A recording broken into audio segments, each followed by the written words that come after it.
I'd like to take a moment for prayer, reflection, and meditation.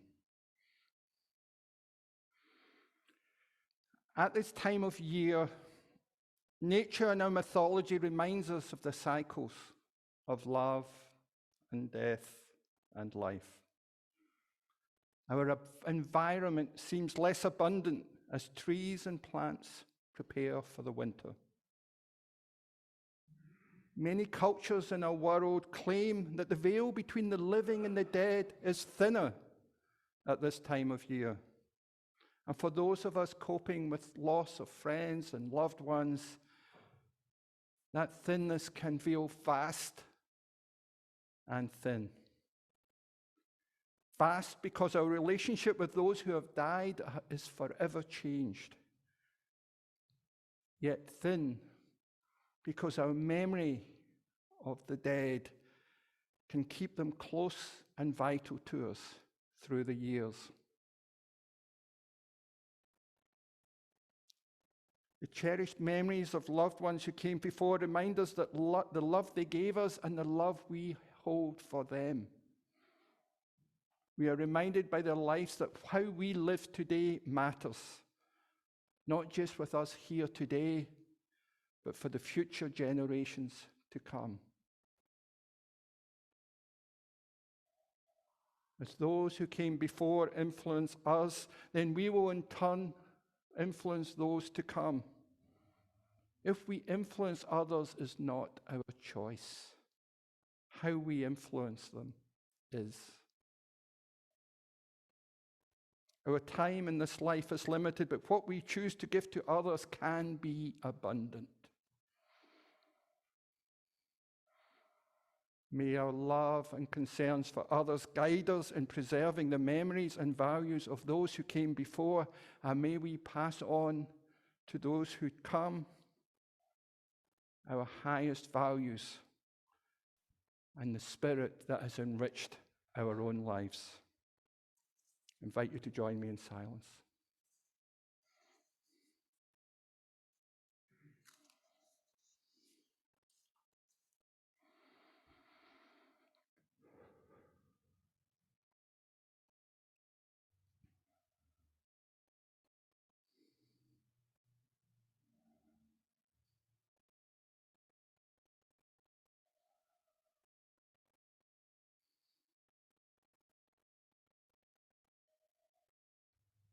Blessed be, and amen.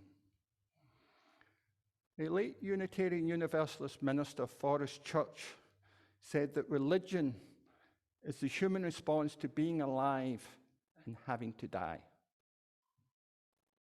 I would add to that religion is also about knowing that we will lose those we love in our life. And religion helps us cope and comfort with that tragedy, as we know we will lose those we love, those we care about. And that's where grief is. Grief is love's expression of how much that person meant to us. And there's all these talk about the 5 stages of grief being denial, anger, bargaining, depression, and acceptance. And I find that useless when I look at my own grief. Grief is not that easy. It's not some linear stages where you go from one to another. It's all this mixture of anger and disappointment and sadness, and yes, maybe even joy and fear. All of that intermingled in a way that no one emotion's dominant. But it throws us, it transforms us from our life to an extent that our life will never be the same when we lose people who are vitally important to us. So I don't think there's anything as such stages as grief. And I think each grief can be different. It's our expression of loss of something we loved and that was vital to us.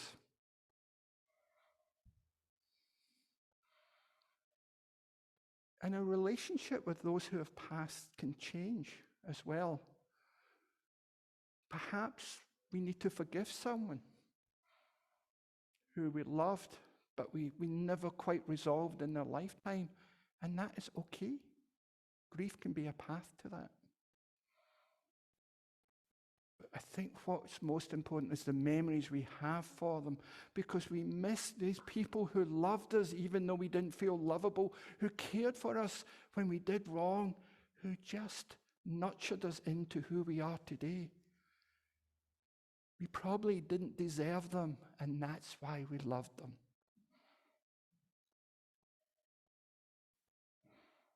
And our mourning for them does not end.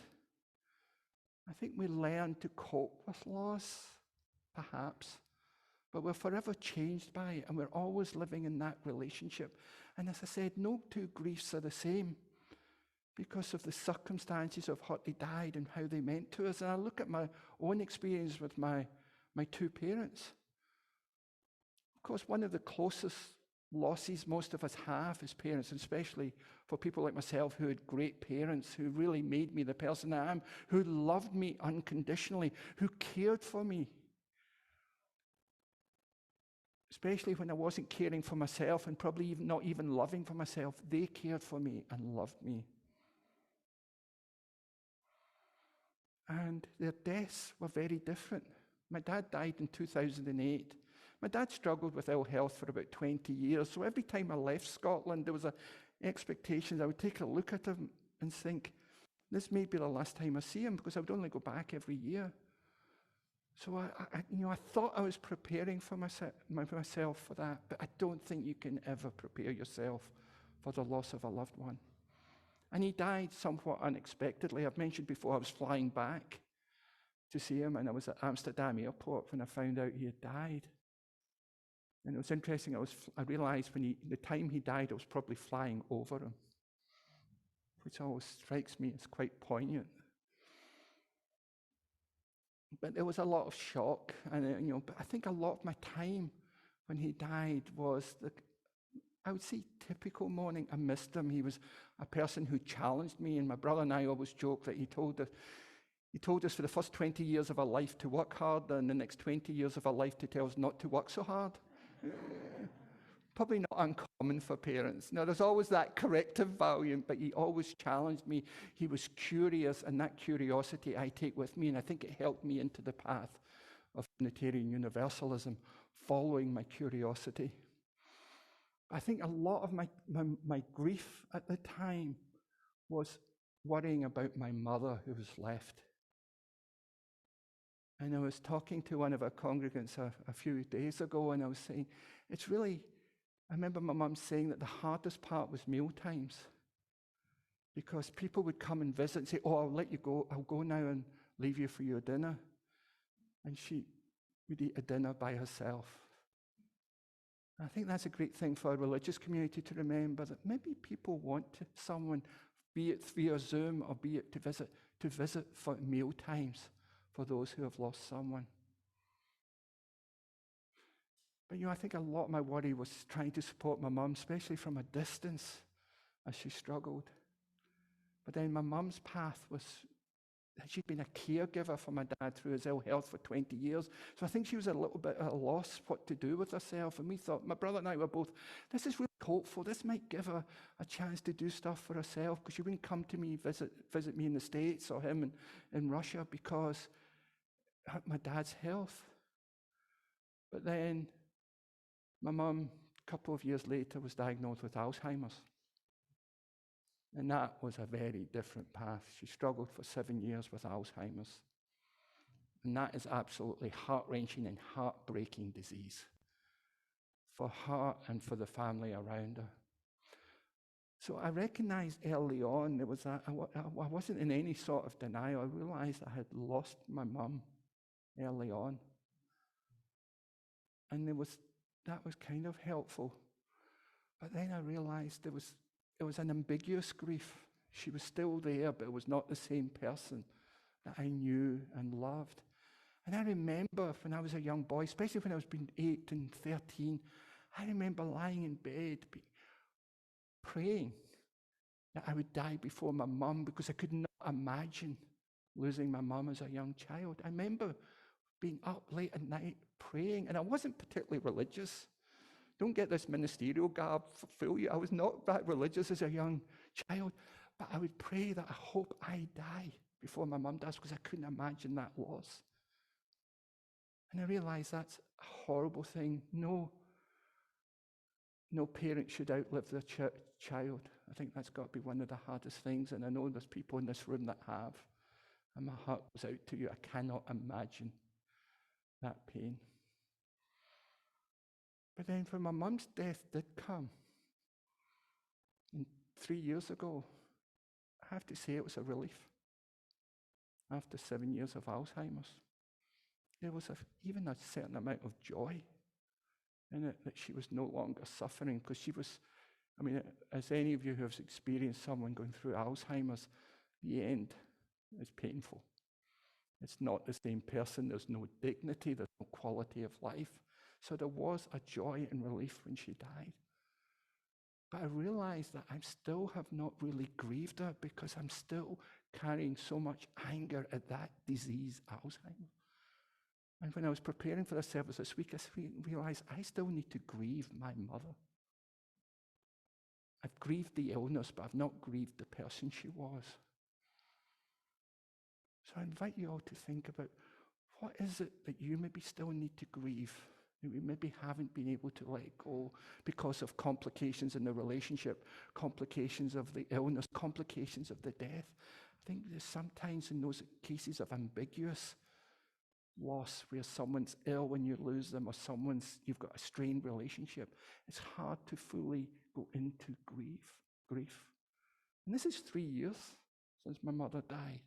And I realize I still haven't grieved her. I've grieved the disease. I've not grieved the person she was and who she was to me. So there's with two parents, I've had very, very different experiences of grief. It's not easy. It's not one emotion. It's not one experience. It's a complex series, and each of us journey on that, and we journey alone. But what a religious community can do, and what my friends and family like Natalie and Isla did for me, is they were with me in that journey. They weren't going through the same thing I was. They had their own relationship with my folks. But they walked with me in that journey, and that's what a religious community can do. We can walk with each other. We can be present to each other. We may not fully understand what the person is going to, but having your own emotions reflected. One of the most holy communions we can have is to see our own sadness reflected in the tears of another's eye. And that's what we can do as a religious community, to help people dealing with loss and to help people dealing with grief.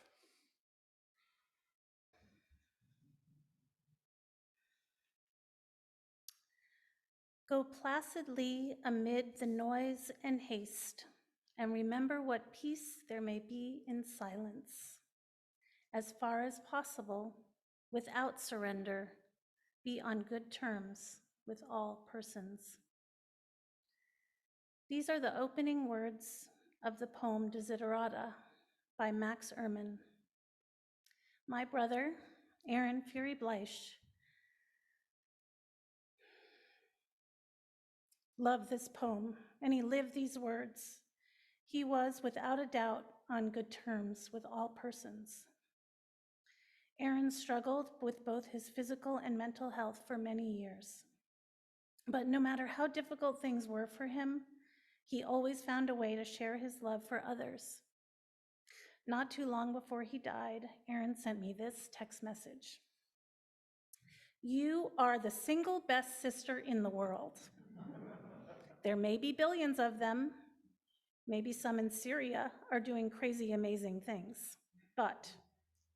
And maybe I don't know all of them, but I do know I could never have asked for someone better, someone kinder, someone more wise. I love you. I actually don't think I was the best sister to him. There are so many ways I could have done more, been more, and said more. But he felt I was enough. Almost 4 years ago, Aaron was standing at his sink in his apartment in Brooklyn, New York, doing his dishes, when he collapsed. Years of medication had weakened his heart, and he was gone. He had a heart attack at the age of 42. He was much too young to die. I think about him all the time and miss him very much. Aaron gave his love without restraint, and I know I will keep that with me always. I have learned from Aaron to let those around me know how much I love them. I don't save it for a special day. I don't keep it to myself. Love has no limits. There is more than enough for everyone to go around. Thich Nhat Hanh teaches the concept of interbeing, the idea that we have no beginning and no ending, that we are all connected.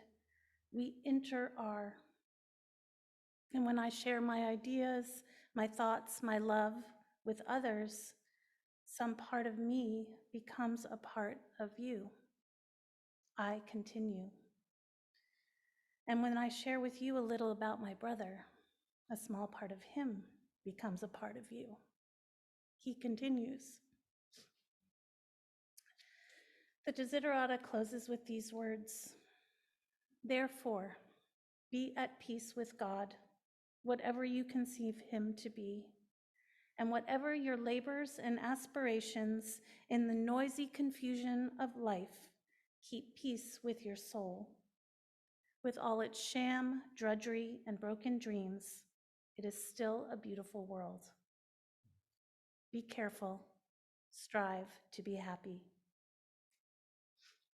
On this Day of the Dead, where we remember and honor those we have lost, I invite you to be careful, to strive to be happy, and to share your love with the living in this still beautiful world.